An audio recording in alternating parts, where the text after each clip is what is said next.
Mr. Speaker, we just heard the chairman with his introductory remarks, and many times he addressed gun violence particularly in our cities. Unfortunately, the bill that's before us, that is the minority of this legislation. The majority of this legislation goes after the law-abiding, and that is not where we should be. You know, the governor campaigned on gun violence. We heard a press release, a press conference a few weeks ago, gun violence in the cities. Unfortunately, when we had the public hearing on the governor's bill, no one from the Department of Public Safety appeared before the committee to discuss its provisions. I just want to go through the various sections and just identify those that I feel may address the gun violence in the cities that we've heard so much about. The ban on open carry. I did reach out at one point and ask, where is this a problem? How is this addressing gun crime in the cities? The answer was, it isn't. It doesn't. Certainly one openly carrying, certainly one carrying. It is an unlawful possession of a firearm, already breaking the law. If anything, you would want people to all open carry. So in the criminal who's in possession of a firearm, you'd be readily able to identify that. Oh, but criminals don't follow the law. So who would open carry in this state that is affected by this? It is those that are not ashamed of exercising their rights, those that are permitted to lawfully possess and carry, but it is those lawful individuals that are being negatively impacted by Section 1. Of course, we have penalties that are tied to that just in Section 2. The ghost gun situation. It is a term that is created by the media. A ghost gun. What is a ghost gun? A ghost gun is any implement that can fire a projectile using an explosion that does not have a serial number. That is a ghost gun. Some of us will forget, well, a lot of us weren't even here, that this state was founded on firearm manufacturing. There are people, there are hobbyists in the state of Connecticut that engage in the hobby of creating these implements that a firing pin makes an explosion, makes a projectile go down the barrel of a firearm or that implement. What this provision has to do with is whether or not that implement has a number on it. Criminals don't follow the law. Already under the law, if I manufacture, if I create one of these implements, it's going to potentially create the explosion that makes a projectile go down the barrel of the implement, and I'm going to transfer that instrument to another individual. Under our present law, I am required to get a serial number. It's already the law. Doesn't matter when it was created, it's already the law. And also, under our present law, once I have obtained that serial number, in order for me to do that transfer, I have to get approved by the state police, by the Special Licensing and Firearms Unit, who issue a transfer authorization number. That is the process. So requiring these implements that are potentially for personal usage to have a number stamped on them, how, pray tell, does that have anything to do with gun crime in the cities? It doesn't, because at the very advent that the individual is in possession of the instrument that can create an explosion that makes a projectile go down the barrel of that instrument, they are in violation of the law because they are a prohibited person, whether it has a serial number or not. So once again, in Section 3, we are going after lawful people, not dealing with gun crime in the cities that we hear so much about. In Section 4, we have the issue of licenses and inspections of gun stores. Well, we already do that. The SLFU, the Special Licensing of Firearms Unit of the State Police, already inspects gun stores. They have a checkoff list. We are codifying that. Understood. That is perhaps a good thing. Hopefully it is not misused, but once again, criminals don't buy guns, in almost all occasions, from gun stores. The guns that we hear about, in fact, when we had the mayors come for the public hearing, they did show up on gun day for the Judiciary Committee. We were told that 90% of the gun crimes in this state are committed with illegal guns.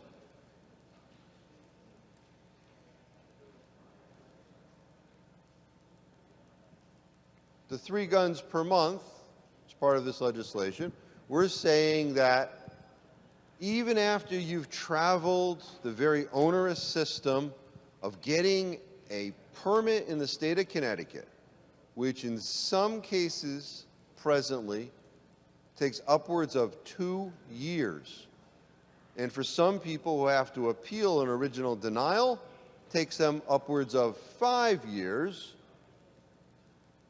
they still can only buy 3 of these things a month. Now, the argument is that that's going to prevent straw purchases. Now, what is a straw purchase? A straw purchase is when somebody goes to a gun store and they lawfully acquire a handgun and then they sell it to someone else. Well, that's illegal. Straw purchases have been illegal. It is illegal, all of that stuff. In fact, question number 1 on the federal form when you get a firearm is, are you buying this gun for yourself? So if you answer no, gun store can't transfer that firearm to you. Have to answer yes. You're in violation of federal law if you do a straw purchase. So now the individual, the lawful individual who has traversed this whole process, taken upwards of, in some occasions, 5 years to get a permit, we're saying to them you can only buy 3 a month if you're an individual, 6 if you're an instructor. Is that going after gun crime in the cities? Absolutely not. Criminals don't follow the law.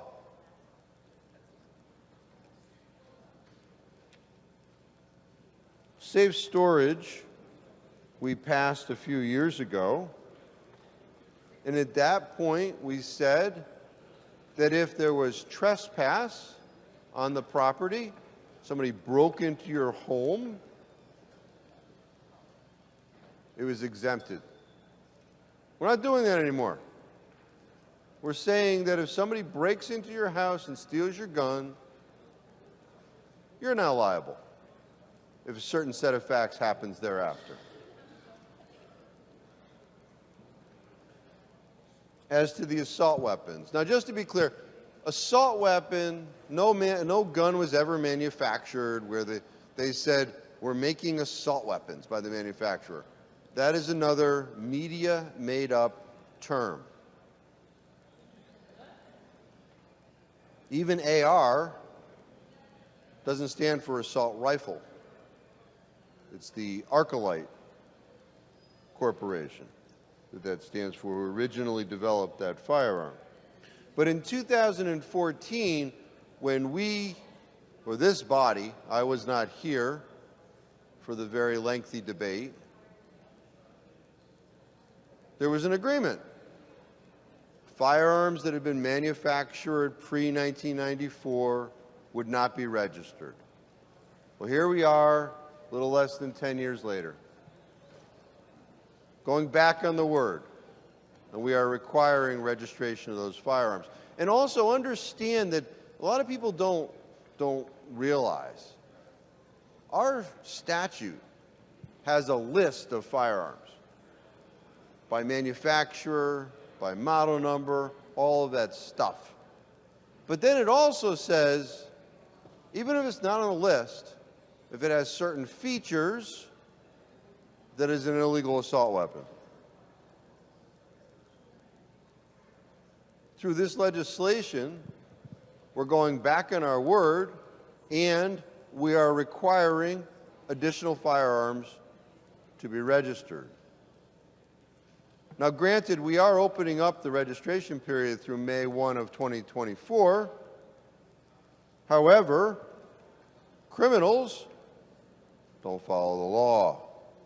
I seriously doubt that any of the criminals involved in gun crime in the cities are going to go to state police headquarters and say, this is my list of guns, please put me on the list. Also, one must notice, and I believe it was the testimony from the police chiefs when they came to the Judiciary Committee meeting, that approximately 90% of the gun crimes that are committed are all handguns. So once again, how does this deal with gun crime in the cities? It does not, because criminals don't follow the law. We are requiring trigger locks to be given to anyone who purchases a long gun. Now, we do currently require that on handguns, but presently, one who wants to own a trigger lock can go purchase one for their long gun. Criminals don't follow the law. Do you really think that in the back alley of somewhere in Bridgeport, when they're transacting a handgun or a long gun illegal transaction that wasn't approved by the state police, that the criminal is going to make sure that firearm has a trigger lock? I think not. Once again, this requirement does absolutely nothing to prevent gun crime in the cities. If anything, it increases the cost for the law-abiding person to get a firearm. Because as we learn, those of us that are in business, when the government mandates an accoutrement or something being added on to the product that you are selling, you don't absorb that cost. Usually, you employ that to the end purchaser. So you have the cost of firearms lawfully purchased increasing. Does absolutely nothing to address gun crimes in the cities. Now, the issue of body armor. Certainly, we don't want anybody to do bad things and be unable to be stopped by the reducing levels of law enforcement that we have in this state. So the body armor issue is one that balances freedom against public protection. And I think that you should be able to buy body armor no matter what. Not all people use body armor in nefarious ways. EMS individuals we've exempted from this language, but they, in the ordinary course, many times will wear body armor. I do know people who go to their local shooting range and do put body armor on. And that is not because they are going to do something bad. That is because they may be concerned that someone near them at the shooting range may do something improper. with not intent, but negligently, and they're looking to protect themselves by banning the purchase of body armor by certain individuals. Doesn't do anything here to address gun crime in the cities because criminals do not follow the law. Nor have we heard of any event in our cities where this was an issue either.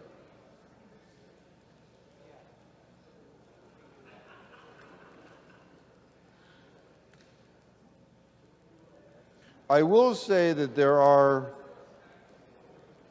a few areas of the bill that I do like. The mayor's language is generally okay. I will admit, though, it is significantly watered down from where we started.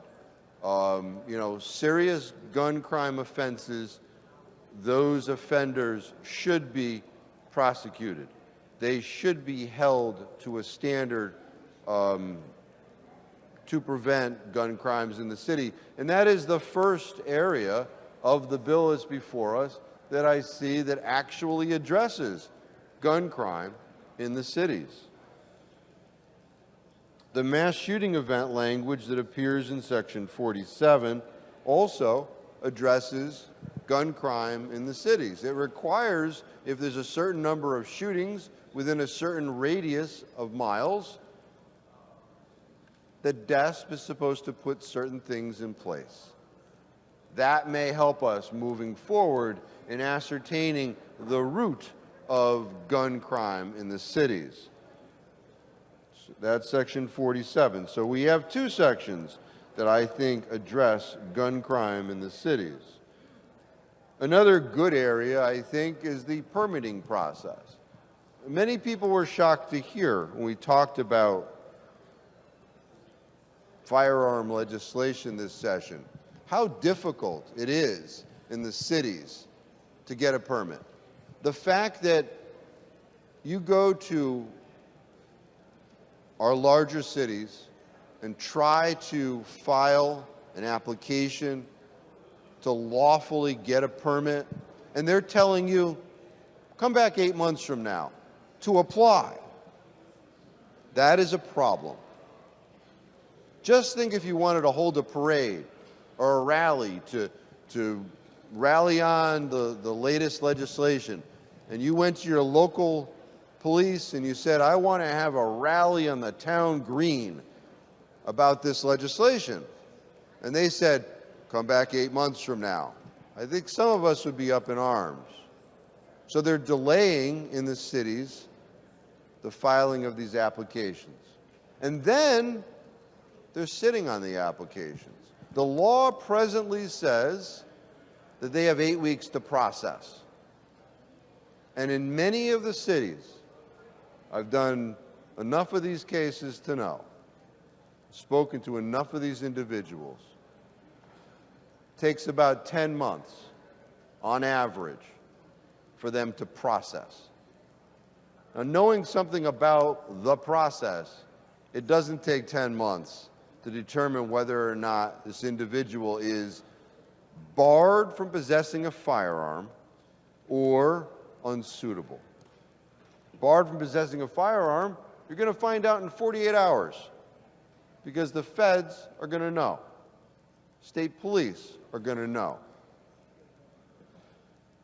As part of this legislation, we are permitting the residents anywhere in the state, if the application is not processed within initially 32 weeks, and then it shifts down to 16 weeks, you are deemed to be suitable to follow this process and to go to the state police and get your permit.